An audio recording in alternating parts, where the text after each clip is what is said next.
Hello my beautiful people, good morning সবাইকে। কেমন আছো সবাই? আশা করি সবাই অনেক ভালো আছো। Welcome to my another exciting video and welcome to my channel Downtown তায়া। সবাইকে শুভ মকর সংক্রান্তির প্রীতি শুভেচ্ছা অভিনন্দন। আর হ্যাঁ, সবাই হয়তো কিছু কিছু লোক জানো, আবার কিছু কিছু জন জানো না যে আমার রিসেন্টলি পক্স হয়েছিল বা শরীরটা খারাপ ছিল, বা মা জেঠিমাদের ভাষায় যেটাকে বলা হয় মা শীতলা দেয়া। তো সেটার থেকে তোমাদের আশীর্বাদে এবং মহাদেবের আশীর্বাদে আমি কিন্তু একদম সুস্থ আছি, বা আমার নামে মা শীতলার কাছে পুজো দেওয়া হয়ে গেছে। তাই আজকে আমি তোমাদের সাথে চলে এসেছি মকর সংক্রান্তির একটা এক্সাইটিং ভিডিও নিয়ে।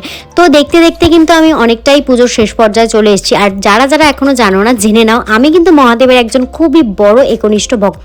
সত্যি কথা বলতে আমি অন্যান্য সব ঠাকুরকে সম্মান করি, শ্রদ্ধা করি, তা সত্ত্বেও মহাদেবের প্রতি কিন্তু আমার আলাদা একটা ভালোবাসা কাজ করে।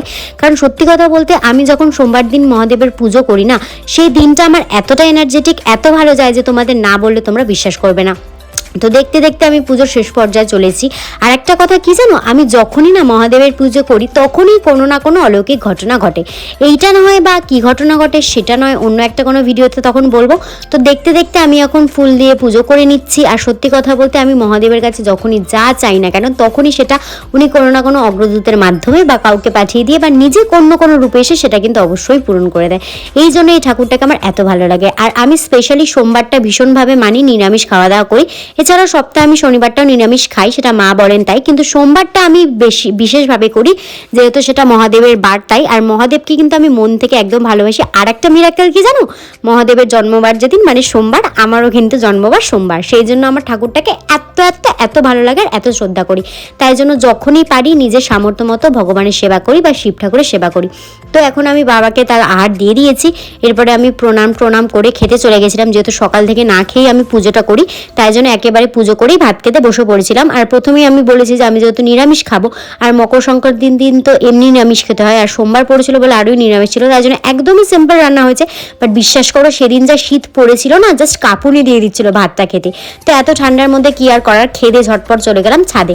আর যারা একটু লিখতে ভালোবাসেন বা লেখিকা প্রেমী বা লেখক প্রেমী, তারা কিন্তু এই শীতের দুপুরটাকে ভীষণভাবে উপভোগ করে বা শীতকালটাকে ভীষণভাবে উপভোগ করে লেখার জন্য। কারণ রোদে বসে লিখতে, প্রকৃতিকে অনুভব করতে করতে সত্যি ভালো লাগে। আর আমিও কিন্তু সেটাই করছিলাম। আমার কিছু লেখালেখি ছিল, কিছু কাজ ছিল। আমি অ্যাকচুয়ালি যে কাজটাই করি না কেন সেটা লিস্টবদ্ধ করে রাখি বা লিখে রাখি, তাতে করে আমার মনে থাকে আর সেটা একটা সিরিয়াল মাফিক হয়। তো আমি লিখে টিখে নিয়ে ভাবছিলাম যে আবার কি করব। তারপর মনে পড়লো যে না, আমি তো মা আর মাসিকে পিঠে বানাতে হেল্প করবো। তাই জন্য ছুটে চলে গেলাম নিচে। আর নিচে গিয়ে দেখলাম যে মা আর বড় মাসি অলরেডি স্টার্ট করেই দিয়েছে। আর হ্যাঁ, আজকে আমাদের পিঠের মেনু কিন্তু ছিল বাঁধাকপির পিঠে, নারকেলের পিঠে। দুটো বাঁধাকপি আর নারকেলের পিঠেটা দুটোই সেদ্ধ পিঠে হবে। আর দুধ পুলি ঠিক হবে না এবার, দুধ পুলিটা কেন করবে না জানি না, বাট তার বদলে করেছে হচ্ছে চুষি পিঠে। চুষি পিঠে কিন্তু এই প্রথম আমি খাবো। এর আগে যতবারই খেয়েছি কিনা আমি দুধ পুলিটাই খেয়েছি। তবে মা বললেন যে দুধ পুলি আর চুষি পিঠেটা ওয়ান টাইপ অফ এক। বাট হ্যাঁ, দুধ পুলিতে একটা ডিফারেন্স কি আছে, সেটা হচ্ছে ওটার মধ্যে নারকেলের পুর থাকে, বাট চুষি পিঠেটা ওই একটু নিমকির মতো দেখতে হয় আর কি। তো দেখতে দেখতে নারকেলের পিঠেটা সিদ্ধ বসিয়ে দিয়েছে আর কি, একটু পরেই হয়ে যাবে। আর তখন আমি খাচ্ছিলাম এই পড়ে থাকা নারকেলটা, বা এই নারকেলটা বেঁচেছিল সেটাই আমি খাচ্ছিলাম। তো খেতে খেতে মজা করতে করতে পিঠে বানানো দেখছিলাম। তো ফাইনালি নারকেলের পিঠে যেটা সেটা হয়ে গেছে। আবার আরেকটা রাউন্ডে হবে, দুটো রাউন্ড করে হচ্ছিল। তো তারপরে এখানে বাঁধাকপি পিঠেটার জন্য প্রস্তুতি চলছিল এক এক করে। এখন নারকেল পিঠেটা নামিয়ে রাখছে, যেহেতু এটা ঢেকে রাখতে না নাকি শক্ত হয়ে যাবে। আর এটা কিন্তু হচ্ছিল চুষি পিঠে। বিশ্বাস করো, গন্ধটা এত সুন্দর বেরোচ্ছিল আর পুরো ধোঁয়াটা উঠছিল, তো দেখেই আমার লোভ লেগে যাচ্ছিল। তো যাই হোক, তারপরে এখানে যেহেতু বাঁধাকপি পিঠে বানানোর জন্য পুরটা কম পড়েছিল, তার জন্য মাসি আবার একটু ভালো করে মেখে নিচ্ছে। তারপর একটুখানি ব্রেক টাইম চলছিল, সেটা হচ্ছে চা বিস্কুটের ব্রেক টাইম। তো তাই জন্য এই বিস্কুটটা কিনেছিলাম। আর আমি কিন্তু বেকারি বিস্কুট খেতে ব্যাপক ভালোবাসি। আমার মতো কে কে ভালোবাসো অবশ্যই কমেন্ট করো। আর পিঠে হয়ে গেছে, আমি একটা নিয়ে খাবো না এটা হতে পারে, তাই টপ করে একটা ধরে নিয়েছিলাম, খাচ্ছিলাম। খেতে কিন্তু বেশ লাগছিল।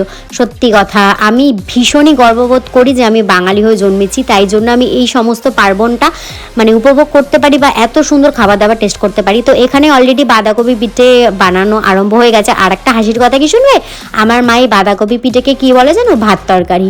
কারণ বাঁধাকপিটা যেহেতু তরকারি হিসেবে পুর দেওয়া হয় আর এরকম চালের গুঁড়ি দিয়ে পিঠেটা হয়, তাই জন্য মা এটাকে ভাত তরকারি বলেন। তো দেখতে দেখতে আমি আবার একটু কেরামতি দেখাতে চলে এসেছি। হ্যাঁ, খুব একটা ভালো হয়নি, বাট খুব একটা বাজেও হয়নি, খাওয়ার মতো হয়েছিল।